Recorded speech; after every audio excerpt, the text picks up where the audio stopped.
Söz Adaхан Кисенбаевичке берилет. Рахмат, Бетун Кыргызстан Мадумаров. Урматтуу кесиптештер. Ушул бир жылдын аралыгында экинчи жолу ушул 10 мүнөттүк убактыбызды колдонуп атабыз. Бүгүнкү чыгып сүйлөгөн кайрылуунун кажети барбы? Мындан пайда чыгабы жокпу деген маселе бир топко чейин чыгып сүйлөөгө мындай бир тоскоолдук болуп атты, жеке сезимдерди. Бүгүн айтууга туура келет.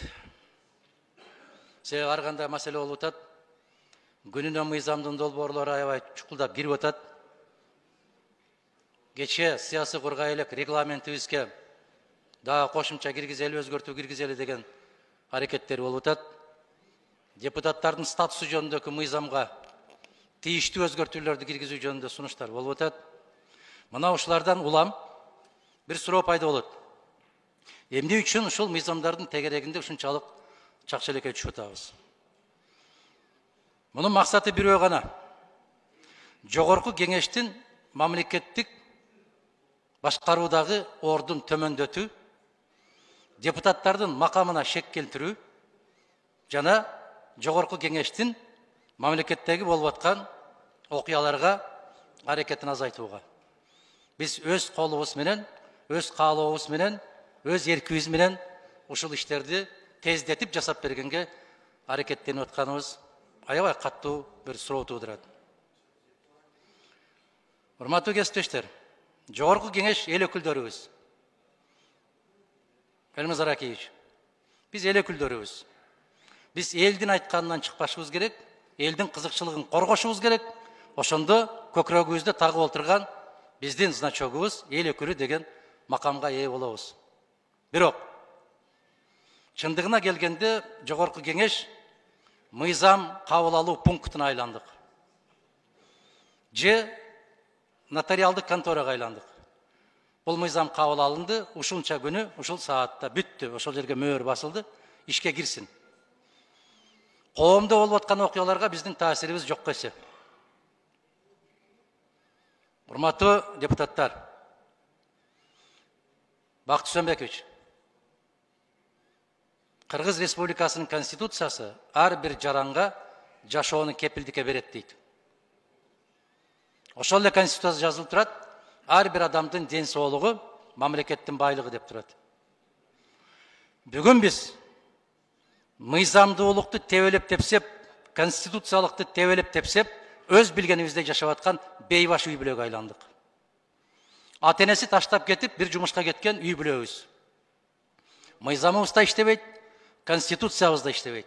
Ага бир мисал, Кыргыз Республикасынын өкмөтүнүн 22-21 жылга иш чарасын ушул жерде дуулдап бекитип бердик. А конституциянын 44-чү беренесинде жазылып турат. Кыргыз Республикасында жөлөк пулдар, социалдык колдоолор эң төмөнкү керектелүүчү корзинадан төмөн болбойт деп турат. Бул конституциянын катуу талабы. Аткарылдыбы? Жок. Аткарылган жокпу? Аны Акылбек Жапаров мойнуна алды, биз аткара албайбыз деди. Аткара албасаң дагы сен жакшы иштедиң деп добушту берген ким? Биз депутаттар. Конституцияны тебеледик, конституцияны ыргытып. Эмне менен жашайбыз анан кийин? Бизде 28 жаран мыйзамсыз кармалып отурат түрмөдө. Кечээ дарыгерлер барып, эки кызыбыздын ден соолугун карады, ден соолугуна аябай каттуу коркунуч келип турат деп коңгуроо кагып атат. Кайгылуу окуя алып келиши мүмкүн деген коңгуроо кагып атат. Мына жерде эч нерсе болбогондой жогорку кеңеш бюджетти карайлы, мыйзамды карайлы, регламентти карайлы, давай статусту карайлы. Барекетти алып келбейт биз кабыл алып аткан мыйзамдар. Эч нерсеге жарабайт. Баарын өзүм билемдик менен кетип барчысын акыры алып барып бир жакшылык алып барбайт туугандар. Мына Сажуу Малатованын сүйлөгөн сөзү 2000 жылы. Эгерде бүгүн Горбачевка ишеним көрсөтпөсөк союзду сактап калабыз деп кыйкырды, бүтүн ушул залда отургандардын баары каткырып күлдү, трибунадан кууп түштү. Бир жылдан кийин союз жок болду. Миллиондогон жарандар кайгынын чеңгелинде калды. Мен дагы ошентип эскертем азыр. Эгерде ушул коңгуроо кагып аткан коңгуроого, эгерде же президенттин же жогорку кеңештин кулак какпаса, эртең азаптын чеңгелине кагылабыз. Же сөзсүз Марат Казакбаевге окшоп же башкаларга окшоп сөөгү чыгыш керек барган жерден. Могул жерде эч нерсе болбогондой болуп, тымпыйып, мыйзам бузулбагандай, конституция бузулбагандай болуп, мыйзамдарды талкуулап, кабыл алып отуруштун өзү кайдыгерлик деп отурат. А кайдыгерлик мыйзам боюнча дагы, иман боюнча дагы эң чоң күнөөгө батат, туугандар. Bir үй бүлө сыздап отурат, 28 үй бүлө сыздап отурат. Энесин көрө албай баласыздап отурат, кызын көрө албай атасыздап отурат, аялын көрө албай күйөөсү сыздап отурат.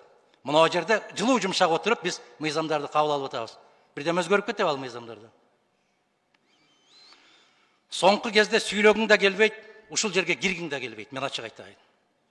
Кайран жогорку кеңеш, кайран эгин өкүлдөрү, кайран алып аткан айлык, кайран көкүрөккө таккан монол, кайран адамбыз деп басып жүргөн биз. Эмнени өзгөртө алабыз? Эмнеге таасир келтире алабыз? Ушул жерде шушуңдашып, 5-6дан сүйлөшүп, кудуңдашып, сүйүшүп, кучакташып, өз маселебизди чечкенден башка эмне кылып атабыз, туугандар? Биз кабыл алган мыйзамдардан эмне өзгөрүп атат? Кайсы жакшылыкка баратабыз? Же конституцияны корго деп, конституцияны коргой албасак, адамдын укугун сактап бер деп, аны сактай албасак, мына жерде ант ичпедик беле? Мен кыйшаюусуз аткарам, эгерде аткара албай кайсам, мыйзамдарга ылайык жооп берүүгө даярмын деп. Кана жөлөк пулдардын эң керектөлүүчү корзинадан аз болгону, көп болгону, кана? Акылбек Жапаров жарыялады, аны аткарбайбыз деди, аткара да албайбыз деди. Эмнеге добуш бердик биз? Иштей бер айланайын дедик. Аткарылбаса койсун, конституция өзү менен өзү болсун. Урматтуу кесиптештер, мен сиздерден суранам. Айтып атпайбы, сурангым да келбейт, сүйлөгүм да келбейт. Бирок суранам. Биз соңку кездеки Кыргыз Республикасында конституциялык мыйзамдардын одоно түрдө бузулгандыгы жөнүндө комиссия түзүп, иликтемейинче жогорку кеңеш өзүнүн ишин актабайт, жеп аткан наныбыз адал болбойт. Биз эл өкүлүбүз. Эгер конституциянын кепили болгон инсан конституция менен эсептешпесе, анда эл өкүлү катарында биз эсептешибиз керек конституция менен. Медералиев жаш жигит. Мына ошол эң негизги парламенттин омурткасы болгон комитеттен бекер кеткен жок. Мындан ары карай менин абийирим чыдабайт дегендей кылып кетти. Дагы канчасын күтүшүбүз керек биз? Биздин кайсы кесиптештерибиз каякта жүрөт, жумушка келе албай, титиреп. Бул эмне болгон өлкө болдук биз? Биз түшүнүк менен жашап калдык го.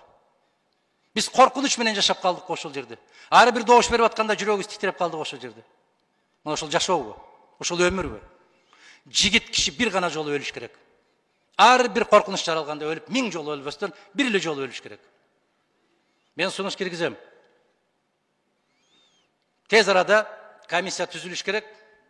Мына ошол комиссия 1 айлык мөөнөттө Кыргызстандагы соңку мезгилдерде адам укугун, Кыргызстандагы мыйзамдардын бузулуп аткандыгын, конституция бузулуп аткандыгын мен бүгүн жарыя кылайын. Мына ол мыйзамсыз указ, курултай өткөрүүдөгү мыйзамсыз указ жөнүндө конституциялык сотко бүгүн мен азыр саат 12-де барып тапшырам. Мен далилдеп берем, эгерде ушул мамлекетте адилеттүүлүк болсо, курултай адилетсиз өттү, мыйзамсыз өттү, курултай өткөрүүгө, указ кабыл алууга эч кимдин укугу жок. Бул менин каалоом эмес, конституциянын каалоосу деп мен ошол кадатайство жаздым, бүгүн тапшырам конституциялык сотко. Андан башка мыйзамсыздыктар толгон токой. Чек араны аныктоодогу мыйзамсыздык, коркутуу, үркүтүүлөр ушул кезге чейин уланып атат. Сен чек арага каршы берип койдуң деп кабинеттен кийин мандатка чейин асылып атат. Чыкпай отура берген болсо, кайсы лавирибиз менен уктап атабыз? Айлыкты кантип алып атабыз биз? Эмне үчүн алып атабыз айлыкты? Биз ант иштик го конституцияга, ант иштик колду коюп. Ошол конституция аткарылбай атат го. Сакталбай атат го, туугандар. Мына ол кармалып аткандардын арасында кант диабети менен ооруп аткандар бар. Жүрөк оорусу менен ооруп аткандар бар. Башка оорукчандар бар. Айланайын. Бир террористти кармагандай болуп, эгерде ушул кыргыз бийлиги ошол жерде жаткан 5 аялдан ушунчалык калтырап титирип аткан болсо, бул бийлигиңе түкүрдүм мен. Сырттагы душмандан эмес, биздин ичибиздеги 5 аялдан коркуп титиреп, тордун аркасынан кармап отурган болсо, бул бийлик жакшылыкка алып барбайт бизди. Биздин укугубузду коргой албайт. Урматтуу кесиптештер, комиссия түзүшүбүз керек. Тездетип түзүшүбүз керек. сөзсүз түрдө аркасынан ыйлап калганды токтотушубуз керек. Алдын ала чара көрүшүбүз керек. Ушул комиссияга ар бир фракциядан мен деген азаматтар кириш керек. Коркпой туруп өзүнүн пикирин айта турган, мен азаматмын деп жүргөн азаматтар комиссияга мүчө. 1 минут коюп бериңиздер. Башка эч нерсени каалабастан бул жерде саясаты жок. Суранам мен сиздерден. Саясатты аралаштырбай туруп, кыргыз конституциясы, кыргыз мыйзамдары, кыргыз адам укуктары канчалык деңгээлде корголуп атат, ушуга гана тыянак чыгарып берүү үчүн ушундай комиссия түзүштү талап кылам туугандар. Колдоп бериңиздер. Чоң рахмат, баарыңыздарга ийгилик каалайм.